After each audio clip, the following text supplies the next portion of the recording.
What is going on, everybody, and welcome to Rec Talk. We're a day away from good old Rocky Mountain High.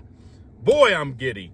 Boy, am I ready for college football to be back for my Georgia Tech Yellow Jackets. Now, I especially have a lot of fun with whoever we play. First, you have an entire off season to go back and forth with those fan bases.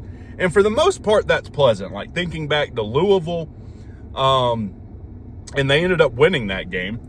They came from behind to win that game, which is what Colorado fans think they're going to do in this one, or one specifically. We'll get into that. We talked it's college football, guys. This is not golf. We don't, did good. Everyone did good. Everyone participation trophy. This is college football, all right? This is why we love college football. So I generally learn a lot about fan bases, and most of the time, we're friendly afterward. We have fun. We talk trash about other fan bases, kind of support each other, moving on, whatever. Not the case with Florida State and Colorado. They're very similar in their delusions. They're very similar in the fact that you can't tell them anything negative about their team ever.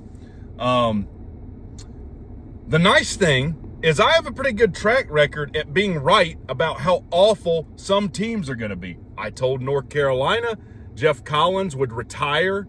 You can go back and look at this. Would retire Mac Brown. I was right. I said Florida State, them bitch whining and complaining for an entire offseason was not going to bode well for them the following season. I was right.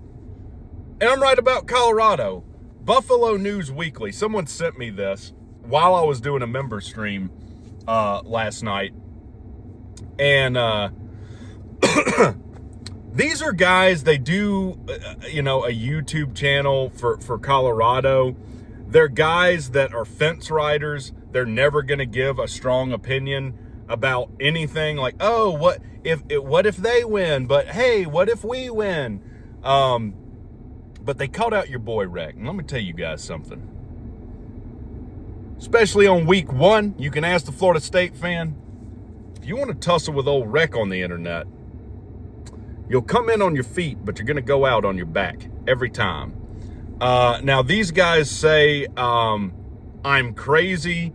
I'm drinking moonshine. I'm some moonshine-addled, crazy Georgia Tech fan that doesn't know anything about Colorado. Listen to me, and this is a fact. I know more about Colorado football than the majority of people that call themselves Colorado fans. I know more about football in general by a large margin than the vast majority of your fans. You know how I know? This is what you're hearing from Colorado fans. One, everything's a secret, all conspiracy, can't let Rec know anything, because I guess Rec has the ability to manipulate the outcome in these games, which is, I guess, why we lost in 8 overtimes to Georgia. Don't think about it too much. But also, hey guys, we play cover 1 and cover 2. It's a wrap. We play cover 1 and cover 2 defense against Georgia Tech, and we're going to win. That's the stupidest thing. Every time I think you've said the stupidest thing I've heard you say as a Colorado or Deion Sanders fans, whatever the hell you guys are calling yourselves. Maybe they didn't come up to Pikes Peak there, wherever y'all, are auctioned and deprived at, and tell you don't commit to one coverage for an entire game, nor is a defense for any play defined by some coverage. You might play cover 2 man underneath. You might play cover 2 straight zone. You might do zone blitz. You might double this guy, man, and play zone everywhere else. How to say you guys have zero understanding of the game that you say you're a fan of without saying you have zero understanding of it.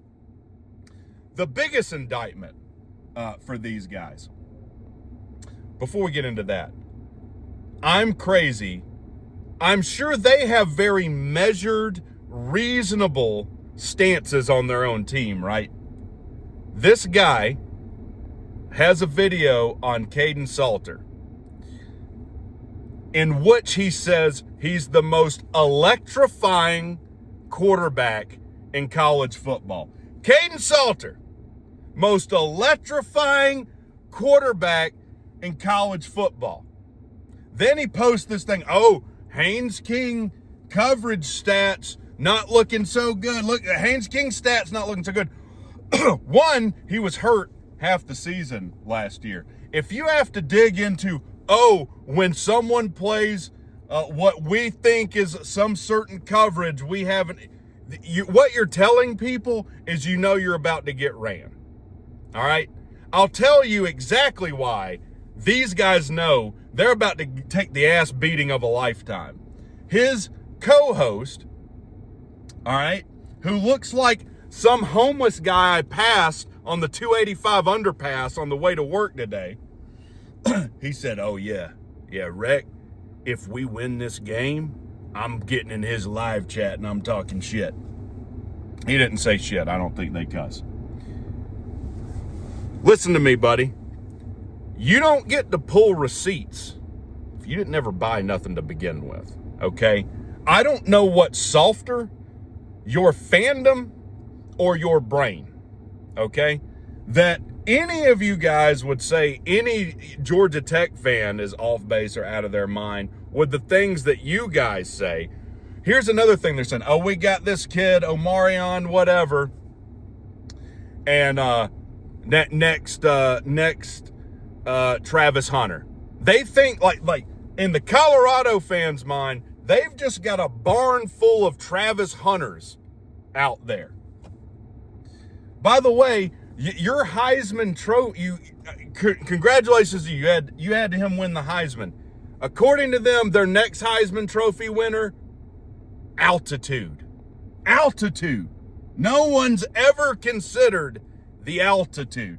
This guy's probably talked hours upon hours about the altitude. Guy, you've lost like more than 40% of your games all time at home. What you're acting like this is some great, so if you, by some miracle you do beat us, it won't be Colorado. I guess it'll be the altitude. Okay. So I went back and forth. I love a good Twitter beef. I'm here for it. And he did not disappoint. You lay out fact. Name one thing I've said about Colorado that's not true. Name one thing I've said about Colorado that's not true. You throw that out. Oh, we struck a nerve. What Colorado fans do is they get in comment sections and they get on Twitter, they fart in everybody's faces, and when you go, hey man, knock that off, they go, look how emotional you're being right now. We win! Huzzah! So I've made it a personal mission, because you are the most deluded, ignorant fan base known to man. I've made it a mission to hold you idiots accountable. So, once Georgia Tech does run you out of Boulder, and whatever celebrities are unfortunate enough to be at the game leave. By the way, Chad Ochocinco and Shannon Sharp did a clickbait video. For all the guys that are commenting clickbait, go look at this. This is actually what clickbait is. That was like Clayton Powell-Lee, says crazy things to primetime Deion Sanders, which has nothing to do with what they talked about. They ended up agreeing with what Clayton Powell-Lee said. They're up in arms because Clayton Powell-Lee said you have celebrities at the games, but they don't play the game, so he's not concerned with it. Oh, he stepped in it now, baby. He stepped in it now. Meanwhile, you have a coach on your staff that said of Georgia Tech's offensive line, they're not physical, they just get in the way. Now, do I care about that? No. I don't go on Twitter and make a big deal about it, because who cares what your non-experienced having ignorant coaches have to say about Georgia Tech's offensive line. They just get in the way. Didn't y'all give up 89 sacks when Shedeur Sanders was your quarterback? Didn't you give up 89 sacks? Oh, we got this 350-pound guy from Tennessee. Great. Have you shown any ability to develop offensive linemen? No. Have you showed any want or will to protect the quarterback? No. Have you showed any want or will to run the football ever since Deion's been there? No. No, you haven't. So what are you talking about? I'll give you a measured take. This is no secret. For Colorado to win this game, they've got to come in and stop Haynes King and stop Jamal Haynes. They got to hold both of those guys probably under 175 yards at a minimum. You don't want either one of those guys breaking off for probably more than 75 yards apiece. Good luck doing that, though. Many have tried. Few have succeeded in this venture. As far as this is the thing, no one really knows on offense. If you do the same stuff you did last year with what appears to be less talented guys, it seems like you need to be able to run the ball in this game. All right.